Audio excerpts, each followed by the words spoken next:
समीर क्या करता है, टेंट से बाहर निकलता है पानी लेने के लिए। अचानक उसकी नज़र जो है पड़ती है सामने वाले पेड़ पर, और वहाँ पे जो उसको दिखाई देता है और आगे इन तीनों के साथ जो कुछ भी होने वाला था, ये घटना सुन के ना आपकी रूह अंदर से कांप जाएगी। उत्तराखंड के रहने वाले रोहन बताते हैं, भैया मैं एक प्राइवेट सेक्टर में काम करता हूँ।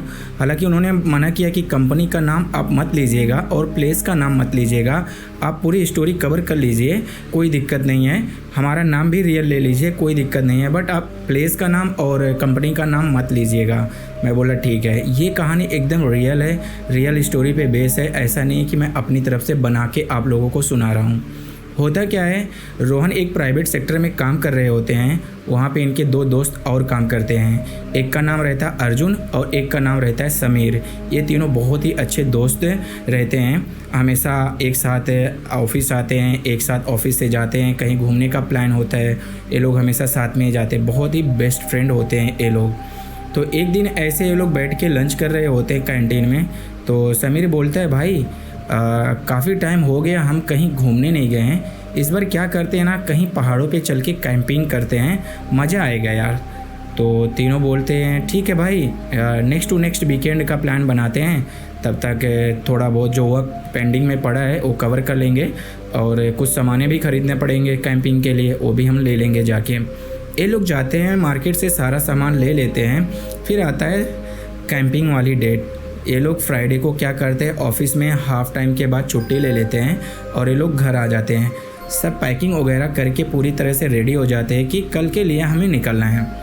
ये लोग पूरा पैकिंग वगैरह कर लेते हैं, एक दूसरे से कॉल पे बात भी कर लेते हैं, हाँ भाई तू रेडी है, पैकिंग वगैरह हो गई? तो ये लोग बोलते हैं हाँ। और ये लोग एक टेंट लिए रहे थे, वो भी जंबो टेंट रहता है जिसके अंदर 4 जन आराम से सो सकते हैं। इन्होंने बिग वाला एकदम बड़ा वाला टेंट लिया था जो आता है जंबो साइज़ का। तो ये सब पूरा तैयारी हो जाती है। फिर आता है नेक्स्ट डे। ये लोग अपने घर से लगभग 100 किलोमीटर दूर जाके एक पहाड़ के ऊपर कैंपिंग करने वाले थे। दोपहर के टाइम ये लोग अपने घर से निकलते हैं और रास्ते भर ये लोग मतलब हंसी मजाक करते हुए जाते हैं। यार कितना मज़ा आता है पहाड़ों पे राइड करते हुए। यहाँ पे एक चीज़ और मैं आपको बताना चाहूँगा, समीर और अर्जुन एक बाइक पे होते हैं और रोहन एक बाइक पे होता है। तो ये लोग मस्त राइड करते हुए जाते हैं, बीच बीच में रुकते हैं, फ़ोटोज़ वीडियोज़ वगैरह क्लिक करते हैं। ऐसे करते करते शाम के 6 बजे ये लोग लोकेशन पे पहुंच जाते हैं जहां पे इन्होंने डिसाइड किया था कि हम इस जगह पे आके कैंपिंग करेंगे।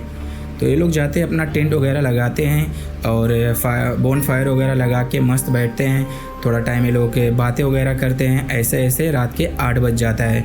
रात के 8 बजते ही ये लोग क्या करते हैं, खाना बनाना स्टार्ट करते हैं। अपने साथ नूडल्स लेके आए रहते हैं, चिकन्स लेके आए रहते हैं, ये सब पूरा बनाते हैं और बीच बीच में मजाक करते हैं। यहाँ पे जो समीर था, इस जगह को लेकर वो थोड़ा सा उसके अंदर ऐसा था कि डर सा था कि भाई ये जगह सेफ़ है ना कैंपिंग के लिए, जहाँ पे हम लोग अभी आए हैं।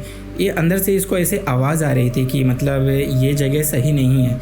होता है ना कभी कभी हमारा सिक्स सेंस बोलता है कि भाई आज नहीं जाना है या यहाँ मत जा, अच्छा नहीं लग रहा है। तो वैसे उसके अंदर से आवाज़ आ रही थी। बट बाकी लोग सब इसका ऐसे मजाक उड़ाने लगते हैं कि क्या समीर तू डर रहा है क्या, हाँ डरपोक हो गया है क्या? तो बोलता अरे नहीं यार, बस मैं ऐसे ही पूछ रहा था क्योंकि थोड़ा सा अजीब लग रहा था मुझे। बोल रहे कुछ नहीं, ये जगह सेफ है, यहाँ आए दिन लोग कैंपिंग करते हैं।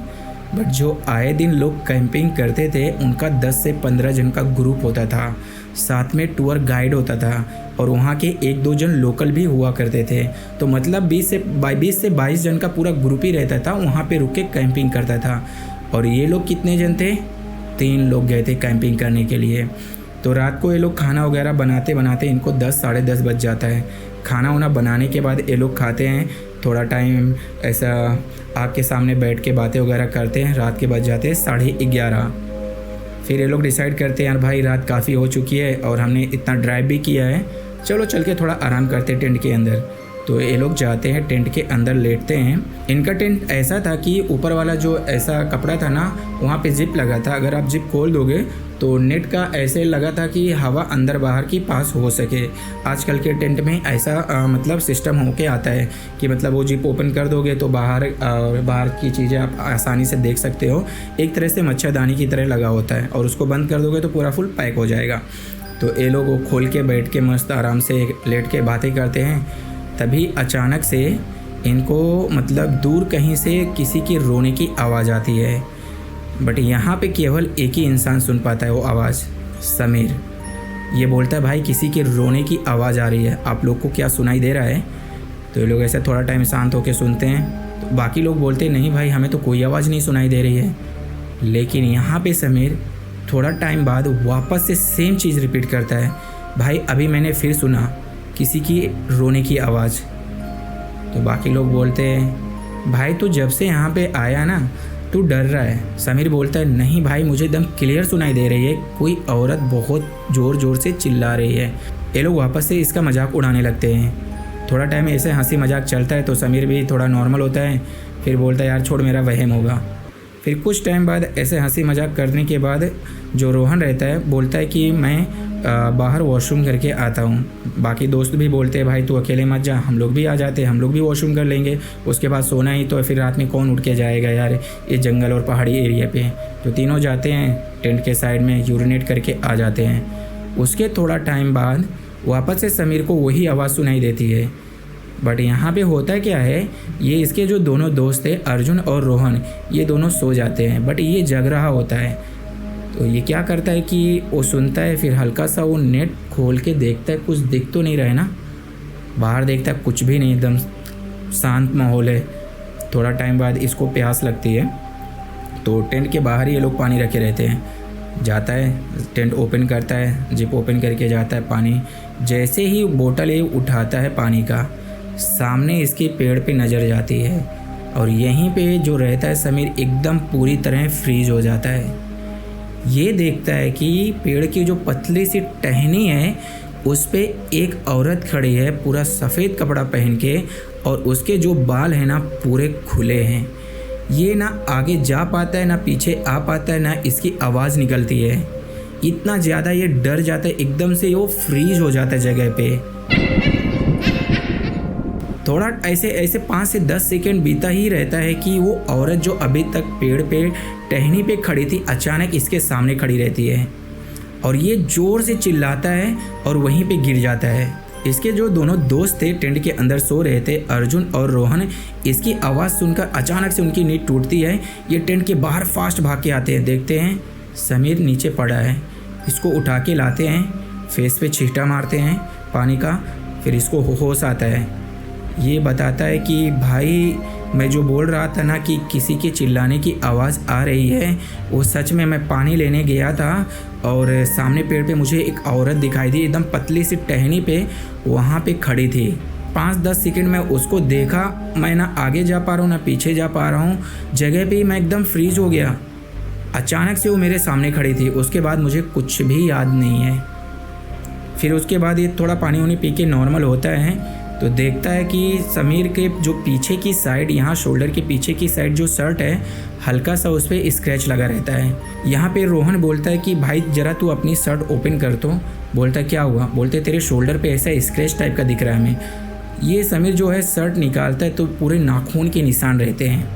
ये देख के अब तीनों की यहाँ पे एकदम हालत ख़राब हो जाती है। 30 से 40 सेकंड ही बीता होगा ये सब सिचुएशन को मैनेज करने में इनको। जब भी बाहर से आवाज़ आती है, तुम लोगों को यहाँ किसने बुलाया, यहाँ से चुपचाप चले जाओ नहीं तो मैं तीनों को छोड़ूंगी नहीं। ये सुन के, ये लाइन सुन के ना तीनों वहीं एकदम बर्फ़ की तरह जम जाते हैं। ये लोग कुछ भी रिस्पॉन्स नहीं करते, चुपचाप दुबक के बैठे रहते टेंट के अंदर। थोड़ा टाइम बीतता है, उसके बाद इनका ऐसा लगता है कि टेंट कोई बाहर से पूरा हिला के जा रहा है। समीर, अर्जुन और रोहन की एकदम हालत यहाँ पे ख़राब हो जाती है। वापस से थोड़ा टाइम बीतता है, आता है ऐसा लगता है कोई बहुत ही बड़ा इंसान टेंट के बाहर धप धप करके चल रहा है और बहुत ही अजीब तरह से आवाज़ निकाल रहा है। बट यहाँ पे रोहन बोलता है कि हम लोग की इतना हिम्मत नहीं हो रही थी जो हमारे टेंट के ऊपर जिप लगा था उसको ओपन करके हम बाहर देख सकें। क्योंकि ऑलरेडी हमने जो समीर की हालत देखी थी, वहाँ पे पीछे की साइड पूरा नेल मारा था और बाहर से जो हमने आवाज़ सुनी थी कि तुम तीनों यहाँ से चले जाओ, नहीं तो मैं किसी को नहीं छोड़ूंगी। ये इतना सब कुछ होने के बाद हमारी हिम्मत नहीं हो रही थी कि हम लोग टेंट को ओपन करके बाहर देख सकें।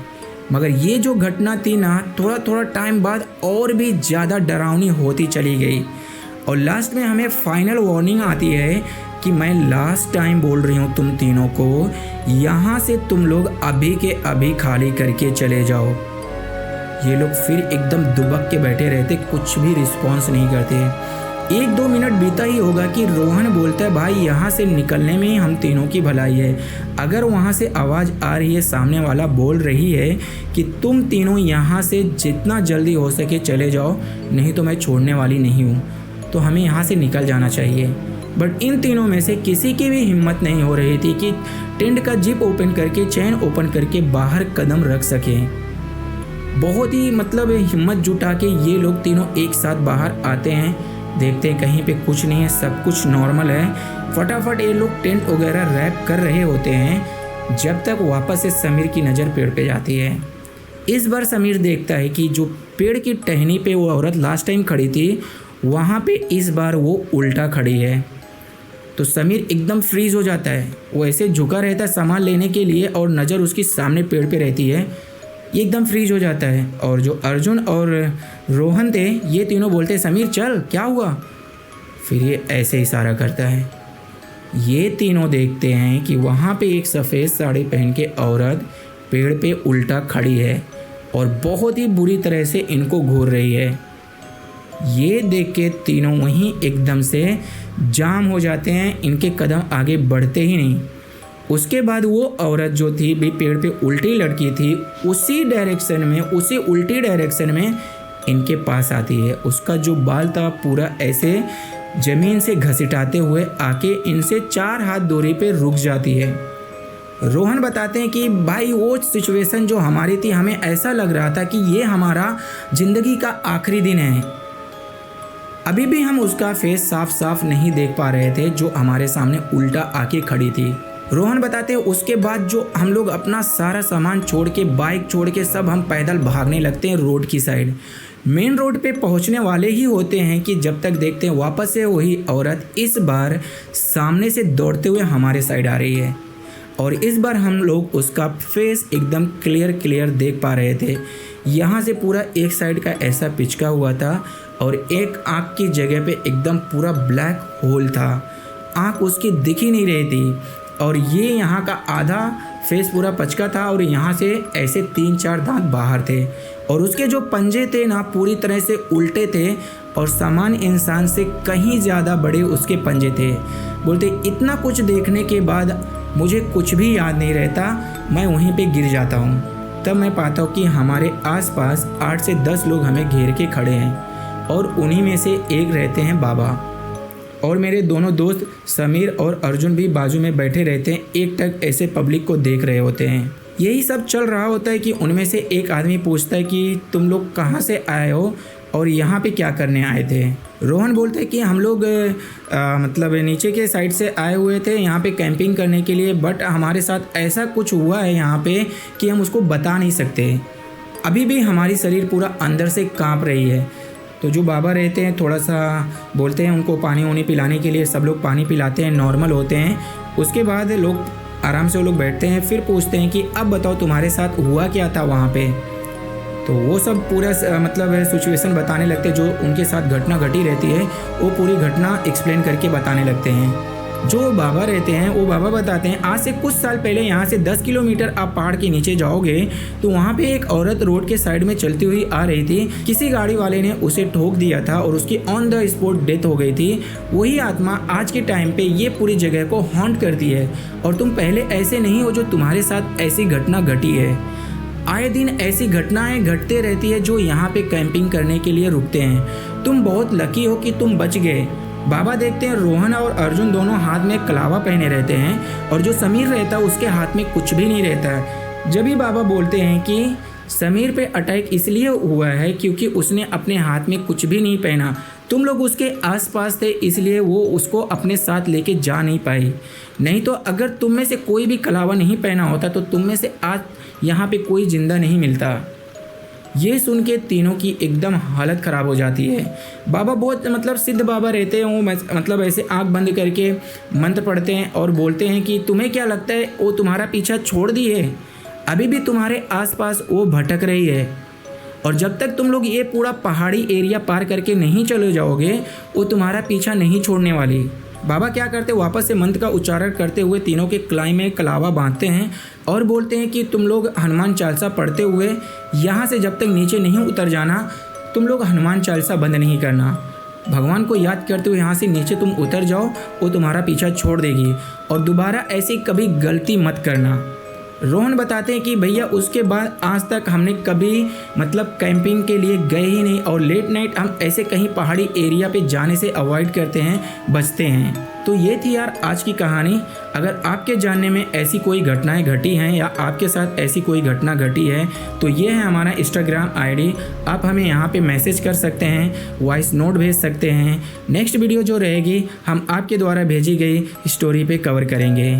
और अभी तक आपने हमारे चैनल को सब्सक्राइब नहीं किया तो सब्सक्राइब करें, वीडियो को लाइक करें, कमेंट करें। हम डेली हॉरर स्टोरी आप लोगों के लिए लेके आते रहते हैं।